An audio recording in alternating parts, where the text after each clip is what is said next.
buenos días, bienvenidos y bienvenidas como siempre a este su espacio Periodismo y Sociedad.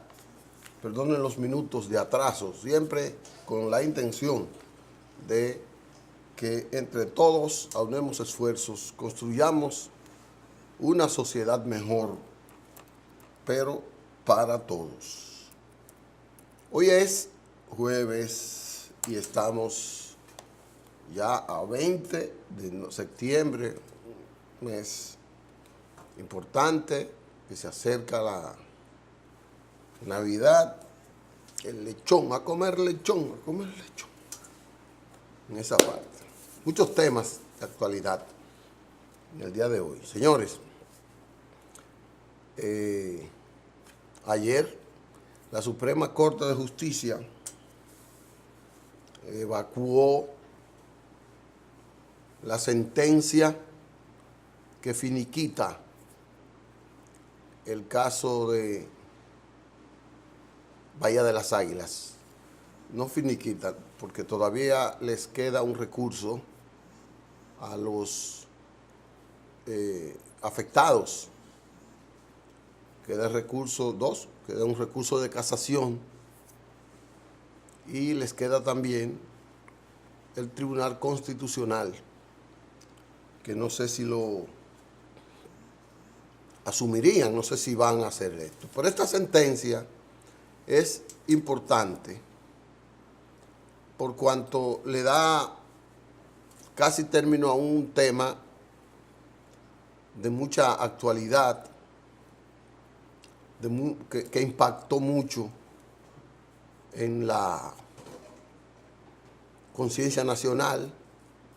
Es un tema viejo, es un tema del gobierno del doctor Balaguer.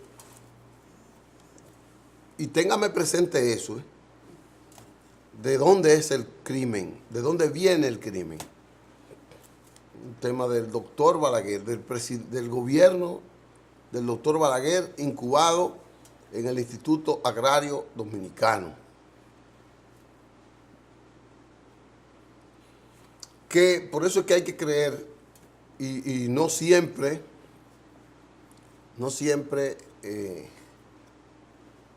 las cosas dependen de un presidente, también dependen de los colaboradores de los presidentes en esa parte. Cuando llegó el doctor Leonel Fernández al poder, nombró en el registro de título a una distinguida dama que había demostrado patriotismo, decencia como ciudadana y ejemplo como madre de familia, que fue la doctora Josefina Lora Iglesias, Piqui Lora. Piqui Lora había sido una luchadora revolucionaria en la Guerra de Abril. Había desarrollado todos esos años sin cobrarle a la sociedad su participación en la Guerra de Abril. Ella, en todos sus lugares, había sido una exponente del papel de la mujer en ese episodio y en muchos episodios más. Entonces, el Procurador General de la República, y yo resalto en Piqui Lora esto, el Procurador General de la República de entonces, que era Abelito Rodríguez del Orbe, pues ellos iniciaron un proceso de saneamiento de Bahía de las Águilas, que no es solo Bahía de las Águilas, sino es que es toda esa parte de proyección turística de Pedernales, donde están las playas más lindas de este país. Pedernales, donde están las playas más bonitas, más bañables, más fácil de bañar, y sobre todo la de las aguas más variadas, de manera de belleza y de explotación turística. en Pedernales. Yo no creo que haya otra costa que tenga esas playas.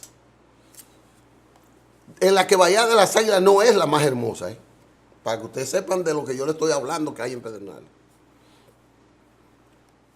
Entonces, ese fue un hecho que ocurrió, repito, acaba de mostrarse una distribución irregular. Piqui Lora no desmayó en darle seguimiento a eso. El caso, murió Piqui Lora, entonces después fue retomado por el presidente Danilo Medina con su procuraduría, creo que era Domínguez Brito, y lo llevó como voz cantante, jurídicamente hablando, una hija de Piqui Lora, que es Laura Acosta. Laura Acosta. Recuerden que Piqui Lora era hermana de Uchi Lora, pero es la madre de Laura Acosta y de Patricia Solano. Son dos matrimonios diferentes que no me importa eso. Patricia Solano fue del primer esposo de Piqui, que es el laureado compositor Rafael Solano, que repito, se casaron en plena guerra, tuvieron a su hija en el proceso de la guerra, a Patricia, que es la mayor. Entonces, eso continuó, y se vio una persistencia en el equipo jurídico, un gran equipo jurídico compuesto por expertos en diferentes áreas del desarrollo y de la naturaleza de las tierras. Había uno experto en turismo, uno experto inmobiliario, un experto en los asuntos de la propiedad del Estado, pero un equipo multidisciplinario en el derecho. Y eso, ganancia de causa primero y después ahora, ayer, sentencia. Yo hago este recorrido porque con esto se pone un precedente, se pone un ejemplo de que cuando se quiere, se puede. El Estado tiene muchas cosas que rescatar. La ética en el manejo de la cosa pública es un objetivo del Estado, es una prioridad, sobre todo ahora. Es el tema de ahora. Antes la política estaba asignada en el que era o no comunista, luego en el que era o no narcotraficante, ahora es el que es no corrupto. El narcotráfico está vinculado a la corrupción, evidentemente, pero ahora eso es lo que está pintando. Y el Estado tiene demasiado cosas por rescatar, como Bahía de las Águilas, en esa parte.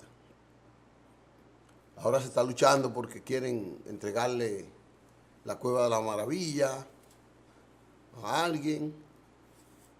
Quieren entregarle muchísimas cosas que son del Estado, donadas a sectores privados. Independientemente de los que fueron beneficiados con ese terreno de Bahía de las Águilas, esto llama a una reflexión.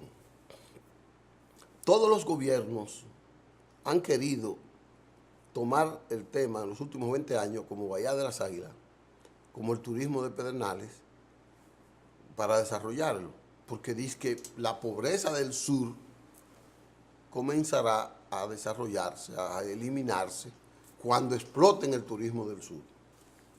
Cosa que yo no tengo tanta seguridad, porque depende del enfoque. Eso lo manejaremos un día aquí con el economista. El caso patético de Puerto Plata, donde el desarrollo del turismo en Puerto Plata no eliminó la pobreza de muchos pueblos alrededor de ahí. Samaná es una nación que produce y se sostiene de productos que no son necesariamente del consumo turístico. Punta Cana y Bávaro, quizás el polo más desarrollado, quizás más desarrollado del país. Lo que es el ejemplo de cómo el turismo no es verdad que desarrolla la riqueza de alrededor ni elimina la pobreza. La gente que estaba en Punta Cana sigue siendo hoy más pobre que cuando estaba en Punta Cana, porque hoy no tiene ni fuentes de trabajo, ni desarrollo, ni propiedad de sus tierras, porque mucha gente de esa fue abusada para quitarle sus tierras. Y eso también pasa en otras zonas. Yo lo que quiero es que el gobierno, en el enfoque que tiene de desarrollo de Pedernales, contemple la posibilidad de que la pobreza en Pedernales sea eliminada a través de su inserción en el desarrollo turístico. Y eso tiene un elemento vital. Uno es la capacitación de esa juventud que no está en Pedernales. En Pedernales, el 80% de la población de Pedernales no es de Pedernales. Es haitiana casi todo. Los nativos de Pedernales, más de un 80 o 90%, están fuera de Pedernales, están en la capital, están en cualquier otro sitio. En Pedernales no hay dominicanos que nacen ahí, porque allá no se puede, no hay ni qué estudiar. Un joven que quiere estudiar en Pedernales, la universidad más cercana está a 2 horas en Barahona, a 2 horas. Nadie va a coger todos los días 2 horas para ir y 2 para venir a un pueblo para desarrollarse. Entonces, ¿la gente qué hace? Se va de un tío, viene a la capital y aquí consigue un trabajo y estudia. Y los pocos que quieren volver a Pedernales lo hacen como forma de ellos mostrar alguna aspiración política. Miren que los candidatos, los políticos de Pedernales, todos en las elecciones preparan 30 y 40 guaguas. Cada uno para llevarse porque eso sí tienen ellos no cambian la votación allá. Ellos, aunque no viven allá, ni trabajan allá, ni duermen allá, no hacen nada allá, ellos votan la mayoría allá.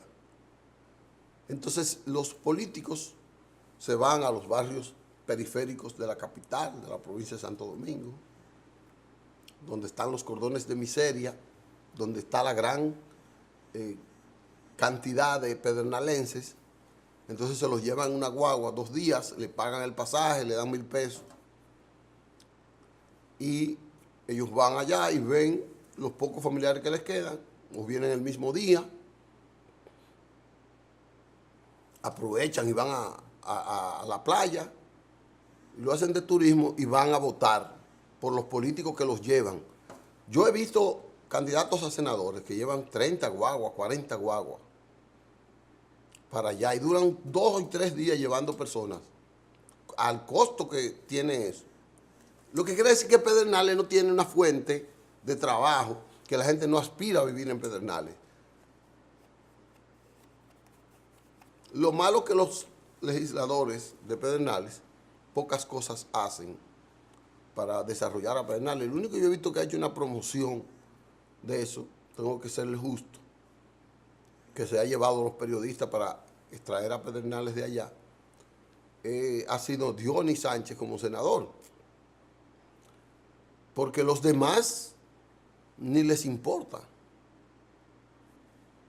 Y ahí lo ha habido de todos los partidos, Entonces, qué bueno que Bahía de las Águilas ha sido rescatada, pero que no sea rescatada para ahora distribuírsela entre los nuevos propietarios que puedan aspirar a eso. Y con el subterfugio ahora de inversión y que se la den a la gente. Que eso sea un patrimonio del Estado. Y que eso sea promovido para el desarrollo turístico, un turismo multifactorial de diferentes variables. Allá hay una zona de ecoturismo importante junto con la playa. Allá puede ir mucha gente si hay una buena promoción. Hay gente que pudiera ir de un día para otro, si hay un transporte rápido. a una gente le sale más económico irse en un avión, porque de aquí a Pedernales tiene que durar 6 horas en un vehículo y usted tiene que gastar solo para ir 4.000 o 5.000 pesos de combustible, y la gente de su alrededor no puede visitarlo. Pero tú sabes, la gente del país que quiere conocer a Bahía de las Águilas, 1 millón de gente, mucha gente. Eso tiene que tener determinadas facilidades para ese transporte turístico. Pudiera ser, no sé cómo, no me llega la idea de cómo se puede hacer. Le tenía una curiosidad que lo conversaba ahorita con un amigo. Digo, qué bueno, porque uno siempre quiere que la corrupción llegue, su corrección a todos los niveles. Pero me decía él, dice, ¿tú viste por qué Bahía de las Águilas fue resuelta? Fue porque fue de otro gobierno, del doctor Balaguer. Y ahí los que hay son gente que no es del poder del gobierno del PLD. Si hubiera sido del poder del PLD, no se resuelve eso. Pero se resolvió, y lo bueno es que lo hayan resuelto. Los de otros que lo hagan en esa parte. Pero está resuelto Bahía de las Águilas. Felicidades al presidente Danilo Medina, que le dio continuidad, a todo el aparato jurídico que le dio continuidad a eso. Ahora yo voy a ver los gritos de los amigos que están ahí, que son muchos amigos que estaban afectados ahí en esa parte. Tenemos que irnos a una pausa. Vamos a una pausa y volvemos con otros temas de actualidad.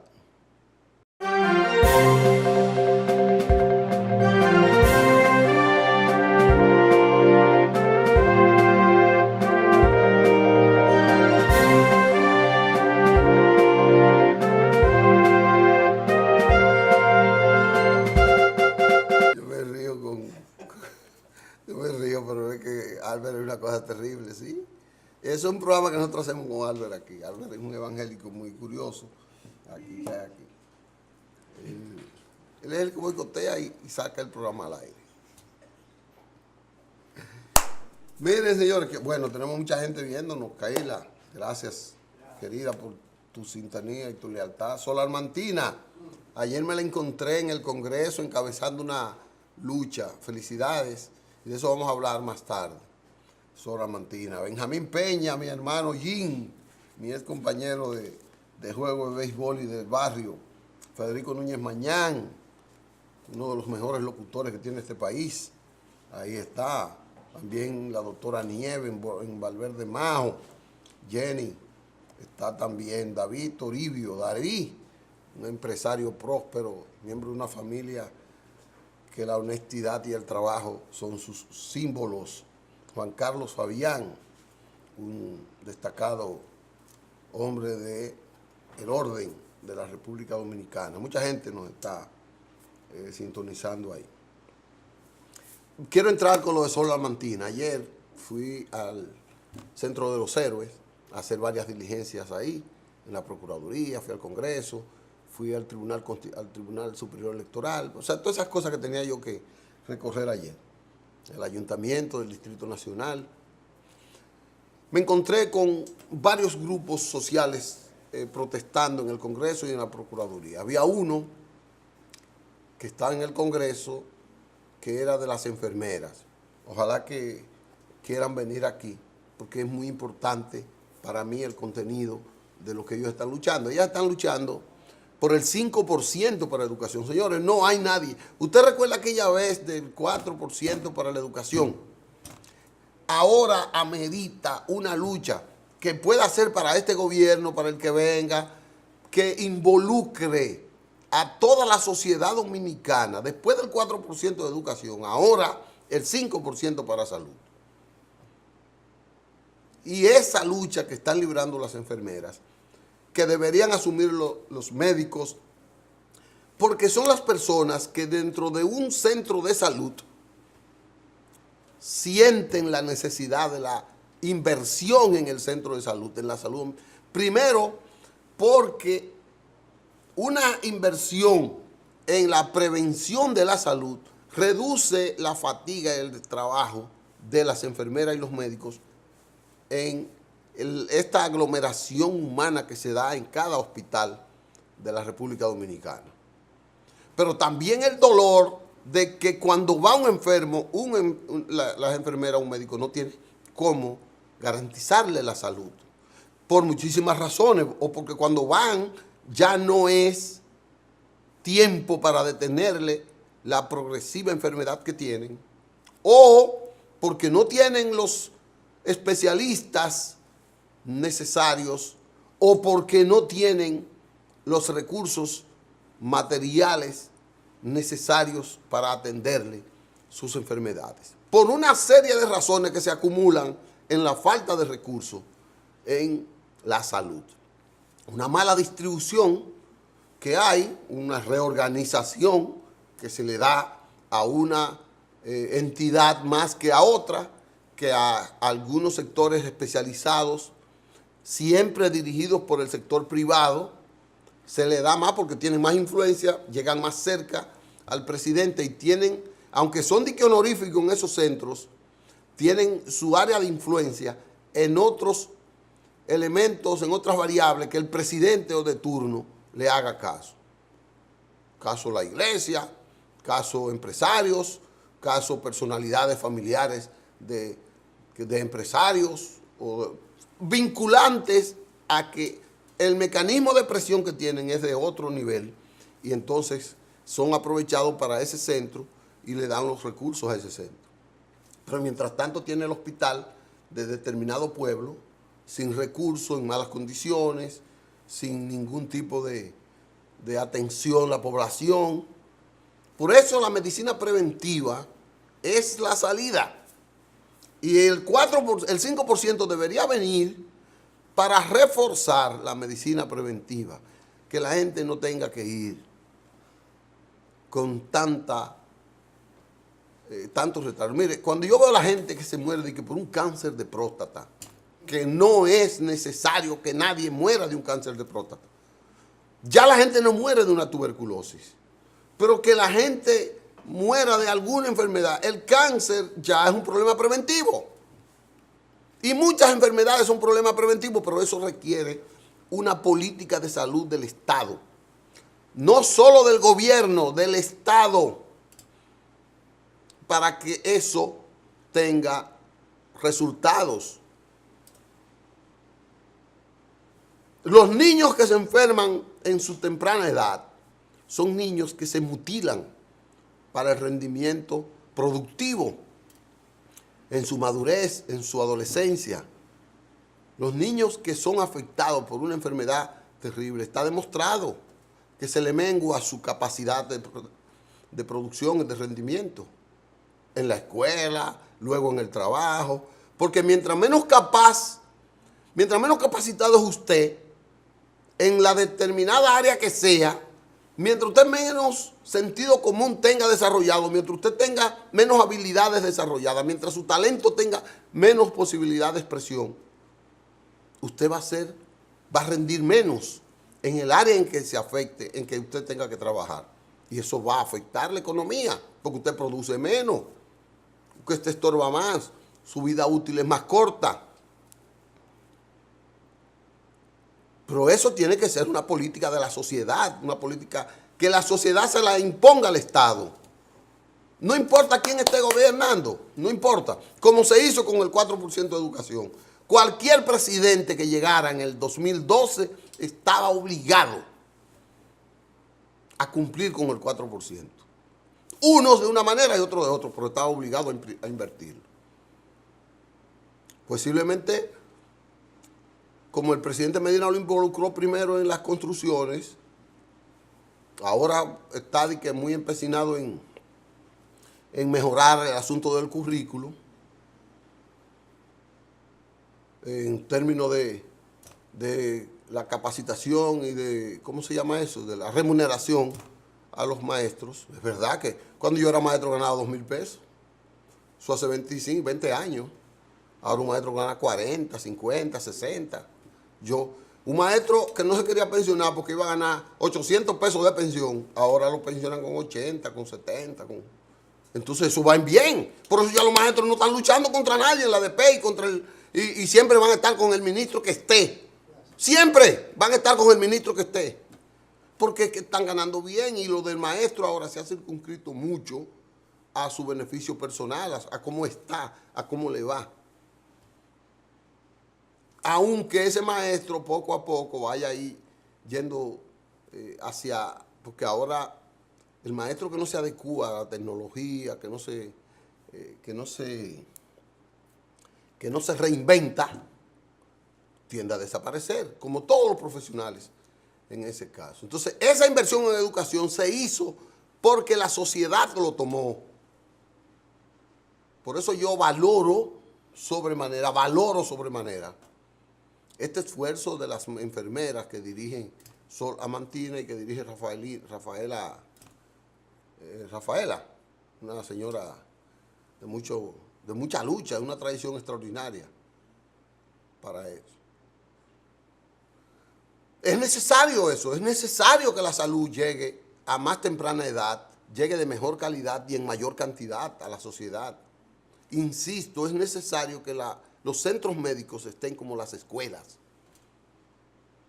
en términos de presencia en los conglomerados humanos. ¿Por qué 18 barrios tienen que ir a un solo hospital, cuando puede ir cada barrio a su hospital respectivo?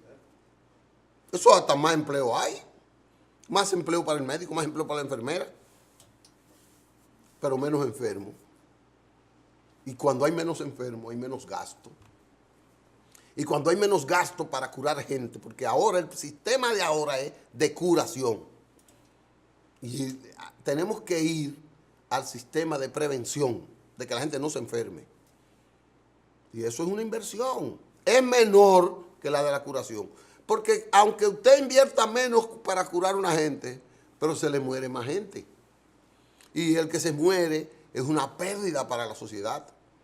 El que dura un mes interno en un hospital es una pérdida enorme para la sociedad, para el Estado. ¿Usted sabe lo que le cuesta a un enfermo interno en una cama en un hospital al Estado? Como un preso. Un preso bien atendido, ¿usted sabe lo que le cuesta al Estado? Todas esas cosas tienen que ser ventiladas por la sociedad. Yo no veo a ningún partido en eso. Debería ser la bandera de un candidato, de un partido, de una formación política. Debería ser la bandera.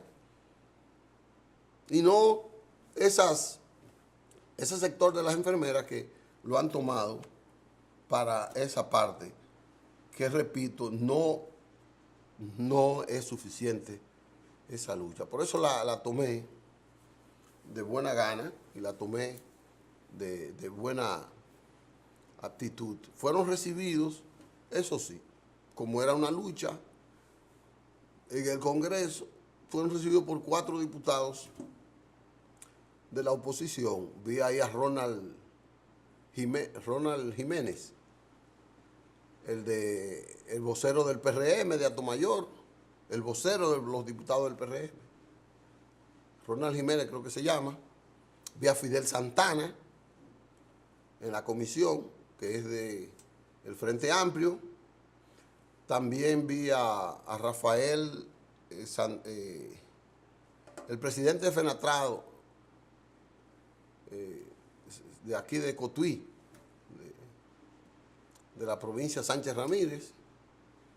Y el 4.º diputado que vi, de Santiago, del PRM, Víctor de Asa. Esos 4 los recibieron.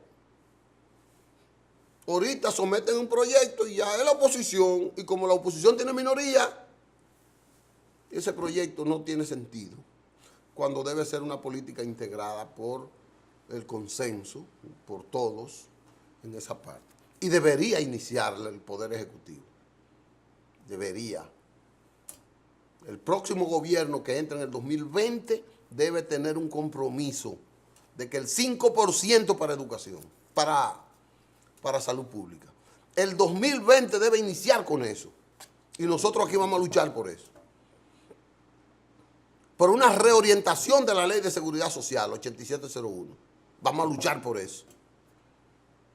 Vamos a tratar de educar al pueblo sobre eso, que el pueblo se empodere sobre eso. No seremos ni siquiera los protagonistas, no seremos suficientes, no haremos el hoyo que tendríamos que hacer, pero aportaremos nuestro granito de arena para que el pueblo se concientice en la lucha por mejorar la salud integral en la República Dominicana, que no es una lucha contra el gobierno, que no es una lucha contra el Congreso, que no es una lucha contra el estatus, ningún síndico en particular, ni contra un director médico. Es una lucha por el bien de la sociedad, en la que todos deberían hacerlo. Yo anhelo que el ministro de Salud haga como hizo la ministra de Salud anterior, Tati Guzmán. Yo me encontré con Tati a la 1 de la mañana, a las 2 de la mañana, a las 3 de la mañana, al lado, en una cama, cuidando a su mamá, en un hospital público. Un hospital público, porque la Plaza de la Salud es un hospital público.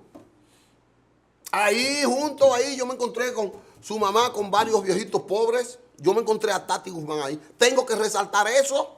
Pues yo quiero que todos los ministros de salud me lleven a sus familiares al Mocoso Puello, al Darío Contreras, porque ellos tengan garantía de la salud, que pongan los hijos a estudiar en las escuelas públicas, porque ellos tienen garantía de la calidad de la educación. Eso es lo que yo entiendo que deben hacer, para demostrarle al país que no hay dos educación, que no hay dos repúblicas, que solo hay una y es la que ellos disfrutan, que es la que disfruta el pueblo. Yo quiero eso. Yo estoy soñando. ¿Cómo no? ¿Cómo no? Yo sé que estoy soñando, pero soñar no cuesta nada. Y los sueños trabajados son los que dan resultados. Los sueños con perseverancia son los que dan resultados. Cuando el doctor Peña Gómez vino aquí con ese problema de la seguridad social a reforzar, yo recuerdo una reunión que hizo el doctor Peña Gómez con los sindicalistas que solo tenían el seguro social como lugar. Aquí el seguro social era, y el Salvador Begotier era el hospital donde todos los trabajadores iban. Y él dijo, hay que luchar por una ley de seguridad social, que en todos los hospitales le den el servicio de salud a todos los que trabajen, que involucren al pueblo, que el Estado esté obligado a darle la salud al pueblo, una ley. Él vino con eso de Francia, fue. Y reunió a Julio de Peña Valdés, Jacinto de los Santos, Juan Pablo Reyes, Francisco Antonio Santos. Todo esa amalgama. El doctor Peña Gómez se convirtió en el líder de los sindicalistas de este país. Quizás fue el líder más querido por los trabajadores de este país.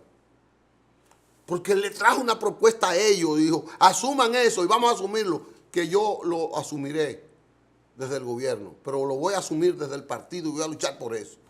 A falta, el doctor Peña Gómez no fue presidente, pero los PRDistas se sintieron con ese gran compromiso de él con el pueblo, que aprobaron la ley de seguridad social, esa que tenemos hoy, que no es verdad que es un atraco, no, ha sido manipulada. Pero el hecho de existir ya es un gran logro, un excelente logro. Ya lo que hay es que modificarla. Pero usted sabe la dificultad que era aprobar esa ley. Hubo que hacer 48,000 viajes fuera del país, ver todos los ejemplos. Se fue a Chile, España, Francia, a Canadá, a Estados Unidos, a México. Comisiones del Congreso para conocer leyes, para aprobar esa ley. Que yo digo que es la ley más impactante que hay en la economía. Está distorsionada en gran parte, de verdad. Pero ya lo que hay es que ahora falte una segunda oleada para modificarla y adaptarla a la mejoría que requiere la sociedad de hoy. Es urgente eso, urgente. Pero hay que hacerlo. Vamos a una pausa y nos vemos en el próximo segmento con otro tema.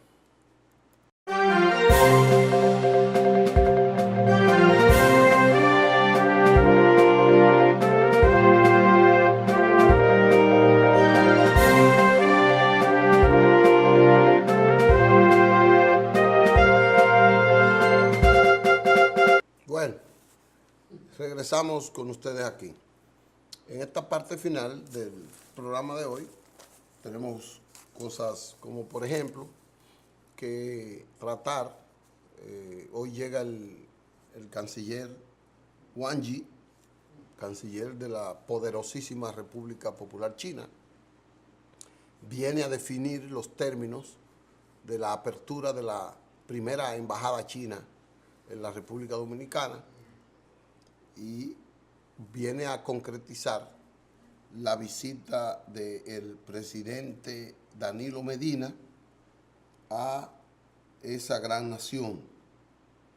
Se habla de que el presidente Danilo Medina ya tiene agendado viajar a China en octubre, es decir, que es pronto que va. A pesar de los grandes comentarios que se están dilucidando, que se especulan, las relaciones con China cada vez son más intensas. El gobierno tiene un enfoque hacia el fortalecimiento de esas relaciones y debería ser porque esas relaciones, aunque no se publicitaran, debieron estar, y no tengo dudas que estaban, en el marco de una estrategia tomada por el gobierno. No se establece relaciones con un país, relaciones tan conflictivas y relaciones que van a cambiar la correlación de fuerzas con nosotros en torno a esa parte. También el presidente Danilo Medina tiene su primer reto de hablar como miembro del Consejo de Seguridad de las Naciones Unidas. Recuerden que fuimos aceptados hace unos meses por primera vez como miembro de ese organismo de seguridad. Hoy el presidente Medina tendrá que hablar en nombre de tantos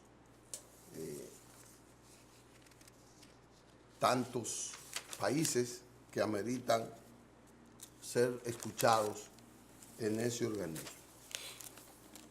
En el país,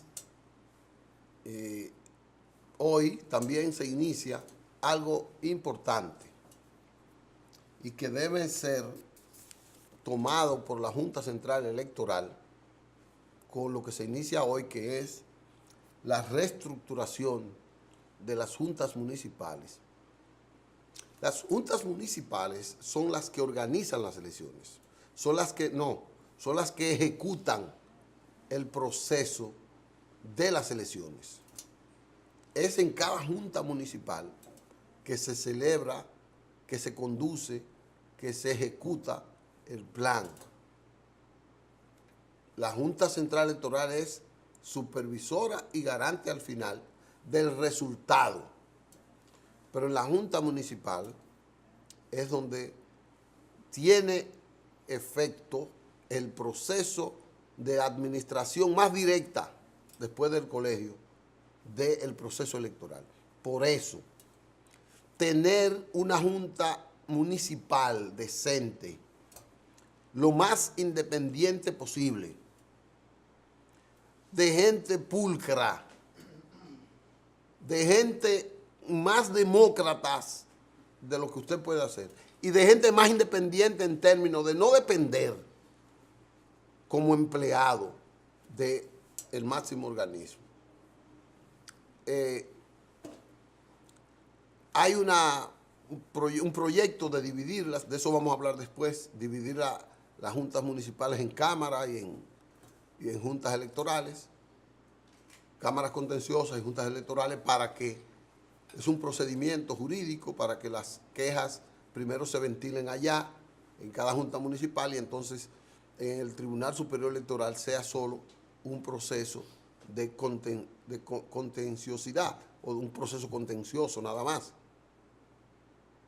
Pero lo más importante es que las elecciones sean transparentes, que sean equitativas. Un candidato a senador, a síndico, no debería venir a la Junta Central Electoral a reclamar algo que le ha fallado en un colegio electoral. Para eso está la Junta Municipal.